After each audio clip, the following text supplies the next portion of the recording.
పూరా లోకల్. ఘోరం ఏంటంటే కాంగ్రెస్ పార్టీ ముట్టుకుంటే పైసలు అడుగుతుంది.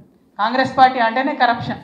ఇందాక ఒక అన్న చెప్పిండు, ఆఫీసర్లు ఎంత దిగజారిపోయిందంటే ఈ కాంగ్రెస్ పాలనలో గూగుల్ పే చేసేంత చిన్న డబ్బులతో కూడా సింగరేణి నడిపిస్తున్నారంటే ఇది నిజంగా సిగ్గుచేటు, అవమానం. నేను గౌరవ ముఖ్యమంత్రి గారిని, ఉప ముఖ్యమంత్రి గారిని డిమాండ్ చేస్తూ ఉన్నాను, మీరు సింగరేణిలో జరిగేటటువంటి ప్రతి కాంట్రాక్ట్ని కూడా రివ్యూ చేయండి. నేను కౌన్సిల్లో ఎమ్మెల్సీగా ఉన్నప్పుడు, ఇప్పుడంటే రిజైన్ చేసినాం, ఎమ్మెల్సీగా ఉన్నప్పుడు కౌన్సిల్లో కూడా నేను అడిగిన, జైపూర్ పవర్ ప్లాంట్లో కేసీఆర్ గారు దిగిపోయినప్పటికీ ఇప్పటికీ ఎట్లా 3-4 వేల కోట్లు పెరుగుతుంది అని అడిగినాం. దాని గురించి ఇంతవరకు మాట్లాడతలేరు.